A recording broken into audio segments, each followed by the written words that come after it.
काय माहितीये का पल्लव, आपल्याला जितकं जमेल ना तितकं आपण आपल्या मित्रमैत्रिणींसाठी केलं पाहिजे.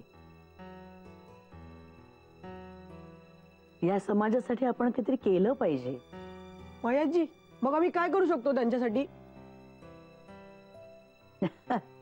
अरे आता नाही का तुला बाबांनी सांगितलं की तू फुटबॉल शिकवू शकतोस त्यांना, मग तसंच तू त्यांना कम्प्युटरही शिकवू शकतोस, तू त्यांना छान छान इंग्लिश शिकवू शकतोस तुझ्यासारखं. मग आणि जे तू वापरत नाहीस असे तुझे कपडे, त्याच्यानंतर पेन्सिल्स, तुझी पेन्स, ते खडू असतात ना तुमचे रंगीत, आणखीन पुस्तकं, गोष्टीची पुस्तकं, असं खूप काय काय तू त्यांना देऊ शकतोस भेट म्हणून.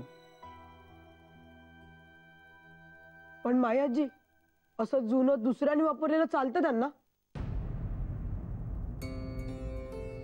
काय माहितीये का बाळा, आपण काय देतो ह्याच्यापेक्षा सुद्धा ना त्यामागची भावना जास्त महत्वाची असते.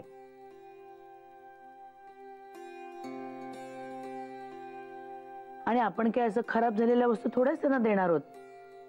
त्यातून ज्या चांगल्या चांगल्या वस्तू आहेत त्याच आपण त्यांना देणार की नाही. मग ते आपण किती मायेने देतो, प्रेमाने देतो, हो की नाही, त्यात ते सुद्धा गोड मानून घेतात. चालेल, मी मयू, साक्षी, पार्थ सगळ्यांना सांगतो की आपल्याकडे ज्या वस्तू आहेत ना त्या काढून ठेवा. नंतर आम्ही त्या जमा करतो आणि त्या मुलांना देतो. बरोबर नाही?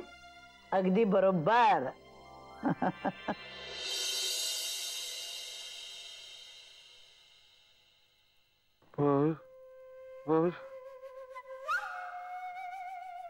बाबाजी,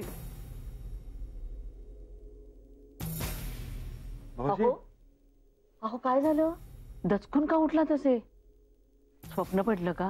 होय हो माधवी, भयंकर स्वप्न पडलं. बाबाजी काय हे? हो माधवी, तो दाढीवाला आहे ना, विचित्र दाढीवाला, मला स्वप्न असं पडलं की तो विचित्र जावई बापूंना बेदम मारहाण करतोय. हो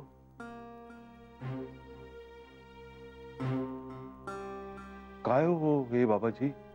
काय हो तुम्ही? त्या चित्र आणि मनोजचा तुम्ही सारखा विचार करत असता ना, म्हणून ही अशी स्वप्न पडतात. पण माधवी, विचार नको का करायला?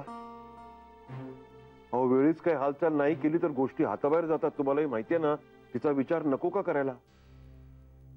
आणि तुम्हाला माहितीये का काय? अहो ती विचित्रा ऑफिस मध्ये ओव्हर टाइम करते म्हणे, भरपूर काम असतं. म्हणजे जावई बापून बरोबरच असते ना.